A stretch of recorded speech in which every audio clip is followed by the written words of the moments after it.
Coming up, it's a look at Union Pacific's Big Boy 4014 steam locomotive in Roseville, California, and the start of its eastbound journey through the Feather River Canyon of Northern California. The westbound leg of the Big Boy's 2026 cross-country tour began on March 29th as it departed Cheyenne, Wyoming for Sacramento and its major yard in Roseville, which is where I joined on the second of two public display days. I've been to Roseville several times over the years, and Big Boy Mania took over the town, with the receptionist at the hotel I was staying at even talking about it with other guests. The Big Boy was staged at the eastern end of the yard, near public parking and away from active yard operations. You can see the crowd surrounding the locomotive here, and it only got busier as the day went on. Here's the steam crew blowing the whistle for the crowd.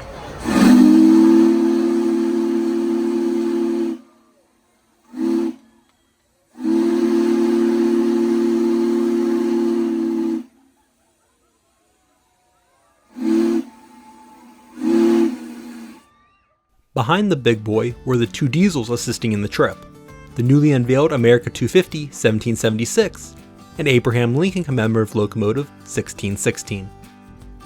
Now on to the chase. The Big Boy departed north out of Roseville, and I made my first catch on the side of CA 65 north of Wheatland.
My next catch was in Olivehurst.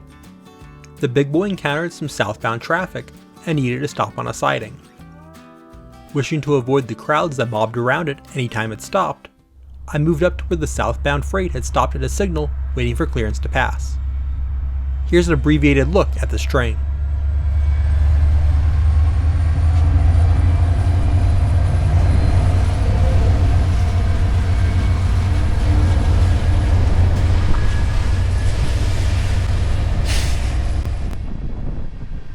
Up until the morning before the departure from Roseville, the plan was for the train to actually head back east via Donner Pass to Reno.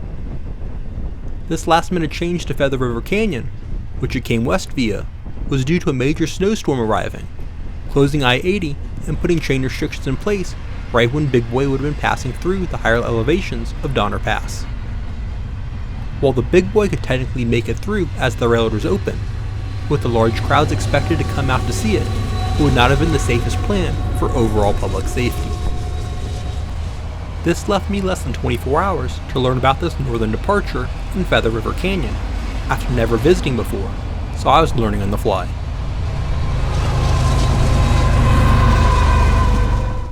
With 4014 now approaching, this provides a good railfan safety moment. Do not be like these people standing up on the tracks and ballast while out railfanning.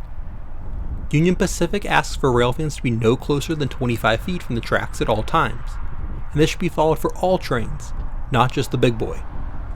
People trying to get that up-close shot are when accidents happen, which could bring the end to these types of trips, so please stay back.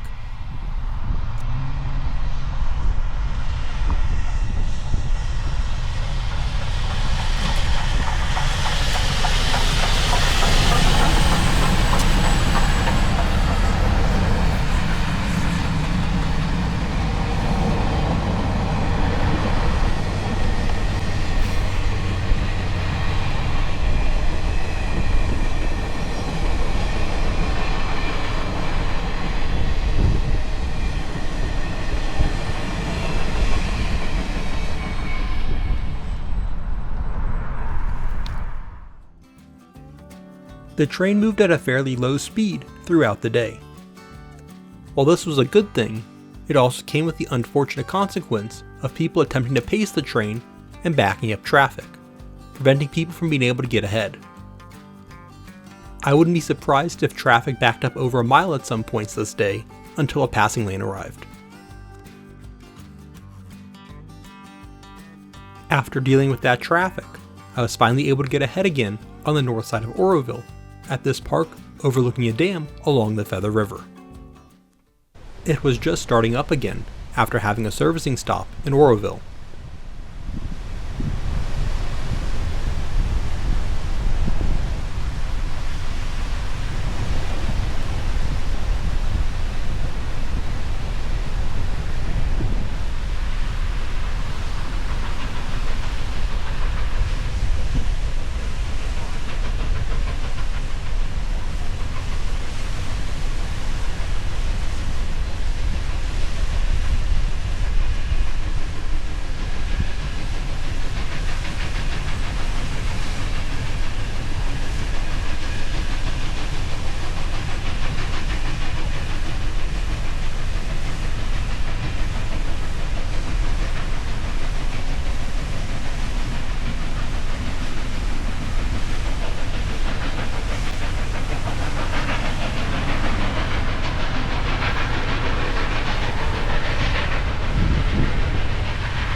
At this spot, I spoke with some other fans who provided some advice of a spot with limited parking farther into Feather River Canyon to head directly to, rather than stopping towards the beginning of the mountains where crowds would likely be gathering initially.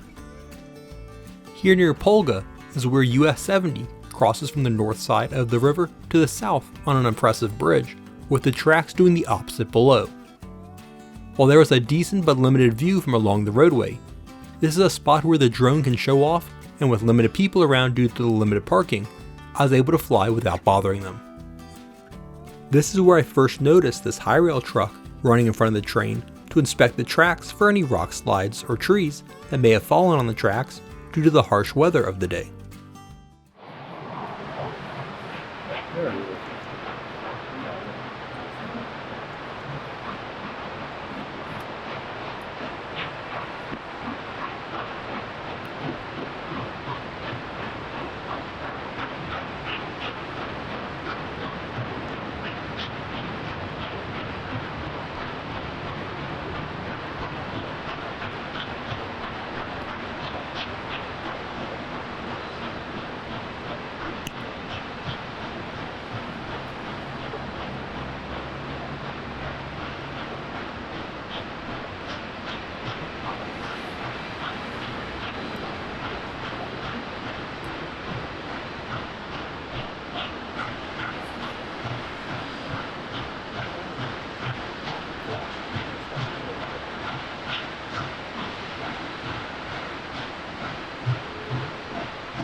Here the train came to a stop, likely for photos, which was more beneficial for a larger group of people up at the road bridge versus where I was.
In the canyon, it seemed like the train stopped every 10 miles or so, which made getting ahead fairly simple. I found another spot about 6 miles up the road near Cresta, where the tracks were up higher above the river and road on a rocky face.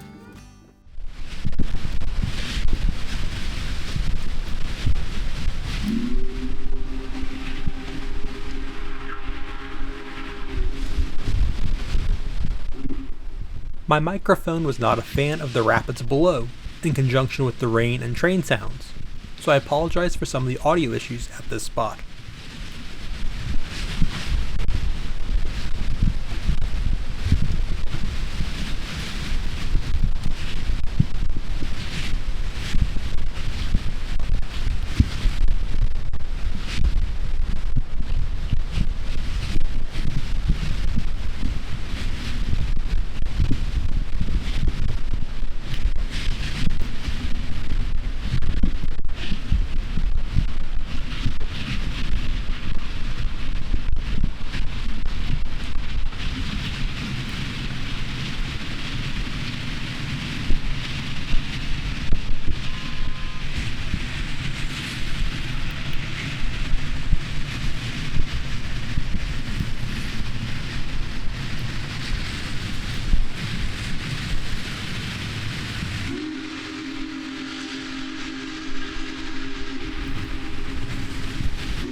As I worked to overtake it again, I was able to get some shots of it in front of me as I worked through the traffic.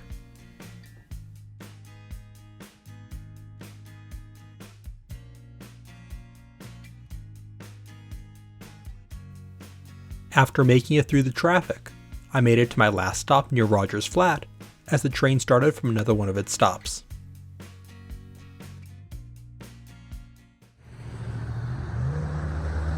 You can see some of the fresh snow on the mountains in the distance from this weather system, which is the same one also affecting Donner Pass.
With the continued weather and chance of ice and snow farther ahead, along with the lack of hotels in the canyon, I figured it was best to call my chase here to try to get out of the canyon before dark.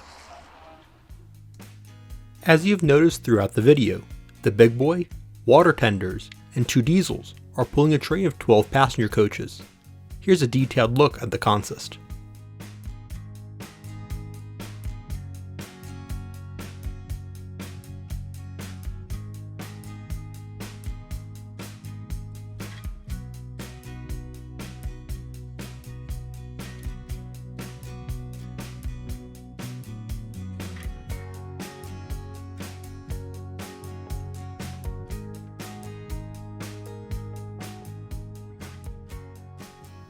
Looking back at the display in Roseville now, while the big boy was definitely the star of the show, Union Pacific had other displays set up to educate the crowd about the different aspects of the railroad and how it is maintained and operated. This was great considering that it seemed like this was the first real exposure to the industry for most of the attendees. One of these displays was this collection of snow fighting equipment used on Donner Pass. It is led by one of UP's rotary snowplows that is based here in Roseville, along with F9B SPMW 8222, which provides power and steam heat to the rotary plow. Behind it is GP38N 587, which is dedicated to snow service with an icicle breaking bar on the roof, upgraded all-weather windows, plus other improvements meant for fighting snow. And finally is Flanger SPMW 324, which helps clear snow and ice from between the rails. Also on display were a couple of cars from one of the California wildfire fighting trains. Other aspects of signaling and maintenance of a way were also on display. Available for tours was the railroad's Experience the Union Pacific exhibit inside a former baggage car. While very basic for rail fans, this car was designed to educate the general public about the railroad, from its founding by Abraham Lincoln to the building of the Transcontinental Railroad and its operations today. Based on conversations I overheard of other people in the car, this was a great way to give people some general background information. A docent was also in the car to answer questions. While in here, the Amtrak California Zephyr passed as it left the Roseville station, which I caught through this Union Pacific logo wrapped window.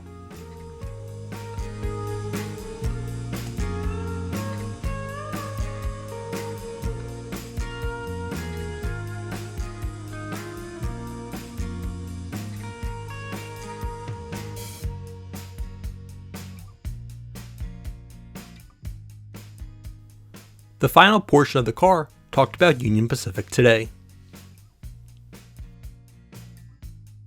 This was an incredible chase to take part in, and I have no doubt that I'll be chasing the big boy and rail fanning in the Feather River Canyon again someday. Thanks for watching, be sure to hit the like button and subscribe, also check out my social media pages.